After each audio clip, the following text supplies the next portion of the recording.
Welcome to Two Dudes, One Movie Podcast, the podcast where two dudes dive into cinematic masterpieces from a different decade each week. Right now, we're in between seasons. And so instead of our regular scheduled programming, we're here with something new. It's time for some debates. And our debate this week is, you guessed it, yet another good one. This week, we're debating, is it possible for Hollywood to make a good live-action video game adapted movie? So, for those of you who have not been listening to our other debate shows, this is how it's going to work. Both sides will get a chance to share their thoughts and opinions, and then we will have a short rebuttal session where both of us can go back and forth with each other. After that, it's up to you. You decide who won the debate. So make sure to like and comment who you felt like won the debate. It's the only way for us to feel any emotional satisfaction. So we're really counting on all of our listeners out there to make your decisions known. Rick, I've been talking a lot so far, so I thought I should go first so I could keep talking. What do you think about that? I love it when you talk to me, Park. Rick, I think all the audience does as well. So without further ado, I'm going to jump us into this argument. And let me just start off by saying this is a really simple answer. Yes, Hollywood absolutely can create a great live-action video game adaptation. The issue is they just haven't yet. We've seen them do it recently in the animated realm with the Super Mario Bros. Movie. And while it's not a groundbreaking movie by any stretch of the means, it does something that, for whatever reason, Hollywood has tried so hard to go against. Rick, you know what it did? It stuck to its source material. Rick, It was simple source material, but yeah. Rick, my whole argument is this. If Hollywood respected the IP and properties that they're trying to adapt and recognize the reason for why these games are so successful, they could make world-class movies. Now, I'm gonna delve past the movie conversation a little bit, and I'm going to bring up something else. It's not a movie, but I want to talk about the Halo live-action TV show. Because Halo is the most near and dear video game series to me. It's my favorite video game series. It's really the only video game series I still play to this day and spend the limited time I have gaming on.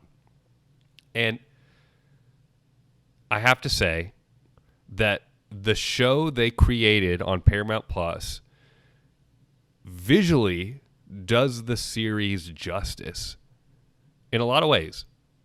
But I'll be damned if it is not an assault and bastardization of the source material and Master Chief. Rick, that's what Hollywood does. They take the outer shell of the game, sell us on the visual imagery that harkens back, you love that word harkens, back to the things we fell in love with, and stabs us in the chest when it's some melodramatic Hollywood garbage holding it all together.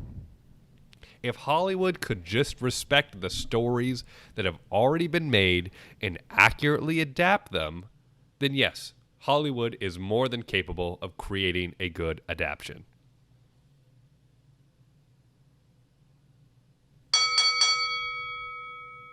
Oh, no, that was it. That was it. Before I go into my argument, should our first merch line be Harkin? Like a sweatshirt that says Harkin? Yeah, please. Yeah, I'm going to start using that word more. Mark, you don't need to use that word anymore. You use it the perfect amount. Okay. So can a video game be a movie? I'm gonna go with the quick answer is no, but I do think there's stipulations that it can be. I think that Mario succeeded because it didn't it's not like it necessarily stuck to the plot of a Mario game, and I guess if it did, maybe it still succeeded, but no one actually plays Mario for the plot. Is that controversial to say? I don't think it is. So like the plot's kind of there, and it's easy to manipulate. It's easy to take. I think a video game character movie can be a movie easily. I think you can take a character and you can write your whole thing. You can go through the Hollywood process and you can make that successful. We've just never seen it happen. I don't know what we have 7 Resident Evil movies. I think that's insane for not one Resident Evil movie to be good. I think that's absolutely crazy. The biggest point is that it's not interactive. I think when I think of story-driven games that I absolutely love, I think BioShock and BioShock Infinite they should be able to be movies. And Netflix is I think they're making BioShock a TV show. So we're going to see what they do with the TV show. But again, that's not a movie. I think it's easier it's easier to build a world. That's why I love video games, that it really gets you sucked into the world. I think it's easier these days to put the hundreds of millions of dollars into building a world for a TV show than trying to fit something into a 2 to 3 hour movie. And I think we're going to see what Netflix can do with BioShock. So yeah, they can be great TV shows. I mean, we're seeing that with The Last of Us. Movie is where I think it's tough. I guess the biggest point, that's not interactive. Like, I think that the player is the main character, so to speak. Like, you can play a song and not really listen to it. You can play a TV show and not really watch it. You can't play a video game and not really play it. Like, you have to play it. You are the character. And that's what makes video games so interactive, and it makes it so almost like this unique storytelling device that should be better regarded than it is. I feel like there's all these connotations that go with it. I think when I think of that, my example is not one that maybe our listeners even played. There's a game called Spec Ops: The Line that you play it and it feels like it's your typical military game, and then there's this big point halfway to 3/4 of the game that you realize that your character as a member of the military is just as much as the protagonist as the villain, that you're killing all these innocent civilians, and that's like a huge point in the game. And like there's all these things that you're trying to convey, but like it's at like you're the person shooting the gun that's killing the bad guy just as much as killing the civilian. And I don't necessarily think that these same ideas and these same feelings can be expressed as well in a movie. I think we can see attempts. Also, we're talking about Hollywood. When Hollywood sees a video game, just as you said, they see the cool action, they see the cool IP, and that's what they sell. They're not selling the plot. So I guess I'm not going to say impossible, because maybe it'll be done. I just don't think that Hollywood can do it. I think that they're going to be so obsessed by Master Chief's Tushy that that's all they want to sell, Park. They don't want to sell you a plot. They want to sell that fine booty. Rick, I gotta be honest with you. When the Halo series came out, Master Chief's butt cheeks was not on my bingo card for what I was gonna see during that series, and that was so painful. As a passionate Halo fan, that was so painful to witness. But somehow I still made it all the way to the season finale of that show. That's shocking. We'll see. And like I think that we're gonna see shows, and I think we're gonna see successful shows. I guess my biggest point is I just don't necessarily think we're gonna see successful movies for plot-driven video games. I think for the simpler video games, for like platformers where they're taking these beloved characters and making the movies and kind of doing not necessarily what they want, but creating an own story in the big universe, we're going to see that. I mean, you go. I was going to say, I do agree with you that the TV series, I think, is a better medium for adapting video games because of like what you were saying, the world building. But I still believe that you can create an incredibly compelling story. It happens all the time with books and novelizations. These enriched, deep worlds are shrunken down and put into a 2-hour window. And there's incredible films. Look at some of the Harry Potter movies. Look at the Hunger Games series. Look at all of these novels and books that have been created over the years that go back to the golden age of Hollywood that have been adapted for the big screen. And it's no different for video games. It can be done. I thought it was an interesting point that you brought up about you being the character, and you can't recreate some of the experiences of what your character does, like in that Spec Op games where you're killing civilians. And I agree with you to a certain extent, but just because something is a different medium and creates different scenarios doesn't mean it can't be adapted well, doesn't mean that you still can't create a similar emotional response that resonates with its viewers in a different way that stays true and holds true to what the original video game did. I think Well, and that's why I can't say that it's impossible. I think it's possible. I just don't think Hollywood can do it. I guess that's where you just don't have faith in Hollywood. I don't have faith in Hollywood to be able to do it. Because I guess my last point on here is that the wrong games are being adapted to movies. I mean, that's kind of been it for the past 20 years as well. I think, but then the right games are turning into TV shows. So that's where I'm like, I don't know when we're going to see a movie that's going to be like great, I guess, you know? Well, Rick, what about Sonic? I never watched it. Did you watch it? Yeah, I've seen them. Yeah, that was more of a joke than anything. Yeah. They're fine. They're fine. But again, well, that's where it's like it doesn't follow the source material at all. It just does what Hollywood loves to do: put a video game character or a cartoon into like the real life world.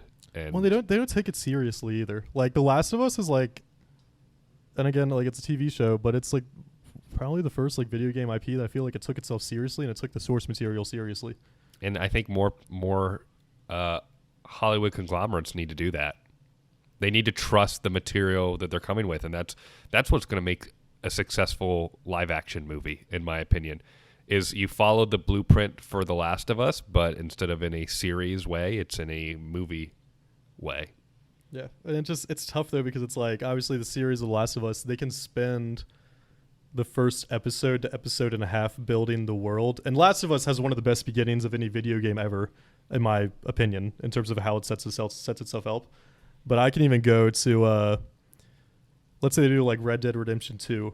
You can spend a lot of boring time creating the scene in a TV show, and then episode 4, it picks up, and people are going to forgive the sins of 1 through 3 of the of just world building and no character development. Whereas like that's more unforgivable in a TV show than it is for a movie to spend the first like hour of the movie to try to set up something, and then maybe it goes somewhere, maybe it doesn't. So I don't know. Again, and so I guess. And that's the difference of the mediums. That's the difference between TV and film is the efficiency of how quickly things need to come together. And that's just a different skill set to be able to accomplish, to be able to write, to be able to convey information efficiently, and allow people to dive into the world and the story. Just look at the Lord of the Rings movies and the world building that happened in the opening act of that movie to set the stage for everything that Tolkien had written and created. It did a wonderful job and a very efficient way of doing that. And it can be done, and it will be done. And I wholeheartedly know that Hollywood at some point will create a great live action movie. We're taking the steps that we need to get there. If you would ask me this question 10 or 15 years ago, I don't know if I would have said yes, but because of everything that has proceeded up to this point now, which includes The Last of Us, which includes the Super Mario Bros. Movie that came out this past year, it's all leading to the perfect storm for a great live action video game movie, whatever video game that ends up being. So I think that this will be my final point. I think that we're going to keep seeing a lot of TV shows. I think we're going to keep seeing a lot of bad TV shows and great TV shows of video games. I think that's the medium where the great video games are going to stay. I don't think Hollywood is going to choose a movie. Also, I think this is because we're kind of in this weird time when it comes to movies and TV shows and streaming platforms and the war of that movie theaters are trying to stay alive and all of these things, and streaming over and over and over again are going to, in my opinion, slowly try to find ways to win. That's going to be getting these IPs into TV shows. Rick, at the end of the day, movies have bigger profit margins. So if they can strike gold on a movie, they're going to make way more money than they ever would putting it up on a streaming platform in a TV show version. And that's true. That's not going to happen. And because of that, they're going to keep trying, and eventually, lightning will strike a bottle. I believe it. I have zero faith in Hollywood. So that's it. Do you have faith in Hollywood or not? All right, everybody. That's just about going to wrap us up again for another debate. Now it's up to you. You decide who won the debate. So make sure to like, comment, and subscribe. Who you felt like won. Let us know, because it's the only way we'll have a winner and feel any emotional satisfaction. So we're counting on you, the listener, to make your decision known. As always, guys, thank you so much for listening to our debates. This has been such a fun series to do not mid-season, but in between seasons, Rick. I've really enjoyed this, and I think we're gonna have to continue to do these debates in the future. It's true. This particular one felt kind of strong. I feel like we're slowly getting. Yeah, I think you're elevating your debate game as well, because personally, and I just feel like I crushed you like a pretzel bag the first couple of weeks with our debates. I don't know, Park. I'm still. I still think Ken will shine for me. Anyways, Alan write wins. down, comment your favorite video game that you want to be turned into a movie on YouTube. We'll interact with you in some way. Yes, that's true. Definitely should be Halo, though. They really need to adapt Halo properly and in a movie. That would be the greatest thing in my life. Hollywood will let you down there, Park. I guess that just means I gotta make it, Rick. I won't let myself down. I'll refuse. That's fair. That's the answer to my debate, actually. I will make... You need to be the one. I will be the one. I do have more faith in you. If someone gave you like a $200 million budget To make a great Halo movie, I would... I have faith in you way more than Hollywood. Thank you. All right, everyone. Rick agrees with me. I won the debate. Until next... This is about Hollywood. All right, that's it, Rick. That's it.